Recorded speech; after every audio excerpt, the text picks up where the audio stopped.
নমস্কার সবাইকে, আশা করছি সবাই খুব ভালো আছেন। আমরাও ভালো আছি। গুড মর্নিং সবাইকে। এখন হচ্ছে সকালবেলা। আজকে হচ্ছে দ্বাদশী। আজকে বুধবার, ভৈম একাদশী, দ্বাদশী আমরা ভীমের একাদশী বলি। কালকে তো একাদশী করছিলাম, আজকে হচ্ছে দ্বাদশী যেহেতু, তাই আজকে সকাল সকাল ঘুম থেকে উঠে পড়ছি। এখন বাজে সকাল 7:30। আর মা এখানে বাবার জন্য নাস্তা বানিয়ে রেখে যাচ্ছে, কারণ বাবা তো একাদশী করে না, আমি আর মা একাদশী করছি। তাই নাস্তাতে রুটি বানাচ্ছে আর সবজি রান্না করবে। এদিকে বাবার নাস্তা রেডি করে দেওয়ার পর আদেয়াও এখানে রুটি বেলে দিচ্ছে মার সাথে।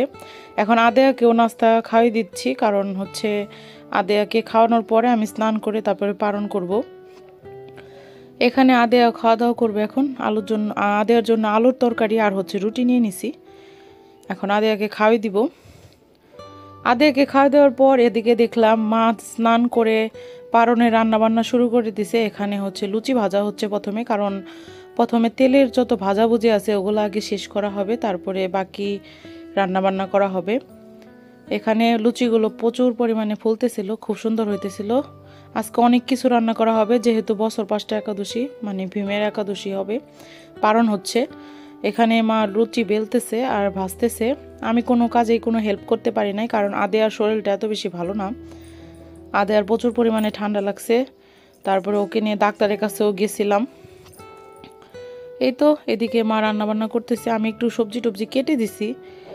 এখানে লুচি ভাজার পর আলু ভাজা করা হয়েছে, তারপরে হচ্ছে ফুলকপির বড়া করা হচ্ছে। আর এটা মার যে পাটাটা, এই ছোট্ট পাটাটা নিয়ে আসছিল মা, সিলেট ঘুরতে গেছিলো পুনাতীর্থে, সেইখান থেকে নিয়ে আসছিল কিনে।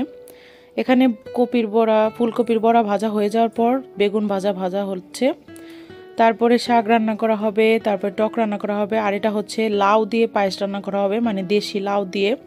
দেশি লাউটা আগে ঘিয়ের মধ্যে ভেজে নিছে, তারপরে ওইটার মধ্যে চিনি দিয়ে ভালোভাবে সেদ্ধ করে নিছে, তারপরে দুধ একটু ঘন হয়ে আসার পর দুধের সাথে মিক্সড করে সেই পায়েসটা রান্না করা হবে। আর এখন ভাজাভুজি করার পর রান্না করা হচ্ছে শাক। এখানে ছিল হচ্ছে ডাঁটা শাক। আসলে ভোগের প্রসাদে শাক না হলে ভালো লাগে না। তারপরে ছানার রসা রান্না করা হবে, এর জন্য মা এখানে কাঁচামরিচ বেটে নিতেছে। বাটা মশলা দিয়ে রসা রান্না করলে পরে বেশি ভালো হয় খেতে। এখন কড়াইয়ের উপর দিয়ে দিচ্ছে তেল, এটা সরিষার তেল দিচ্ছে। তারপরে সরিষার তেলের উপর জিরা ফোড়ন দিবে, তারপরে হলুদ লবণ দিয়ে ছানাগুলো ভেজে নেওয়া হচ্ছে এখানে।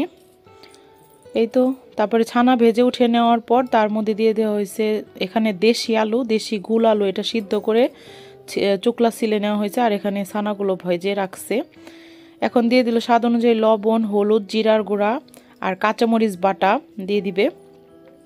আসলে বাটা মশলার টেস্টই অন্যরকম হয়।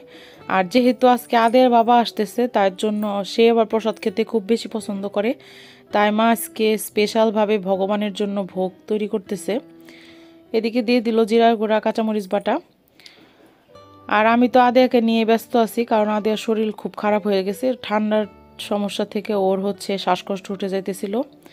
এদিকে ছানাগুলো দিয়ে একটু কষিয়ে নিবে, তারপরে ঝোলের জন্য জল দিয়ে দিবে। মা আর একটু লবণ দিয়ে দিল।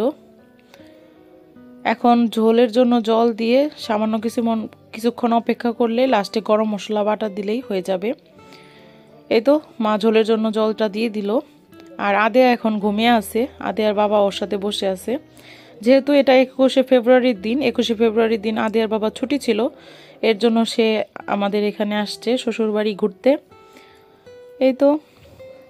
আর এখন তো আমরা বাড়ির কাছেই থাকি, এর জন্য এখন সোজা আসাটা। এখানে মা গরম মশলাটা ওই ছোট্ট পাটায় বেটে নিচ্ছে। এই পাটাটা আমার খুব পছন্দ হয়েছে। মা এটা সিলেট থেকে 200 টাকা দিয়ে কিনছিল, সেটা নিয়ে আসছে কিনে। এই তো গরম মশলা বাটা হয়ে গেলে তারপরে ঝোলের মধ্যে দিয়ে দিবে, তাহলে ছানা রসা কমপ্লিট। এদিকে ছানা রসা কমপ্লিট হয়ে গেছে, মা এখন নামিয়ে নিবে। এখন এখানে রান্না করা হচ্ছে টক। আসলে অনেক রকমের পদ রান্না করা হয়েছে, তাই সবগুলো রেসিপি নেওয়া সম্ভব হয়নি, কারণ এতক্ষণ বসে বসে রেসিপি নেওয়া কি সম্ভব হবে কিভাবে, কারণ আদেয়া আজকে অনেক অসুস্থ, ওকে নিয়ে ডাক্তারের কাছেও গেছিলাম। এদিকে মা সব রান্না বান্না কমপ্লিট করে ভগবানকে ভোগ নিবেদন করতেছে।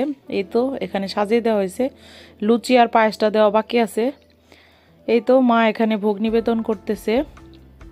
আর এটা আদের বাবা ভিডিও করতেছিল, আমি আদেরকে নিয়ে বসেছিলাম। ভোগ নিবেদন করার পরে আমরা সবাই প্রসাদ পাবো। আর সকালবেলা 10টা 17 মিনিটে পারণ শেষ হয়ে গেছে। 10টা 17 মিনিটে আমরা পারণ ভাঙছি। সকালবেলা মা খিচুড়ি দিয়ে ভোগ দিছিল একবার, সেইটা আমরা প্রসাদ পাইছি সকালে। এটা আবার দুপুরবেলা ভোগ নিবেদন হতো। এই তো ভোগ নিবেদন করা হয়ে গেল শেষের দিকেই। এখন আদিয়ার বাবাকে খেতে দিয়ে দিছে, এখানে আদিয়ার বাবাকে টেবিলের উপর খেতে দিছে, আর আদিয়া এখানে আলু ভাজা খাচ্ছে। আমরাও খাওয়া দাওয়া করবো। আজকের ভিডিওটা এই পর্যন্তই। সবাই ভালো থাকবেন, সুস্থ থাকবেন, টাটা।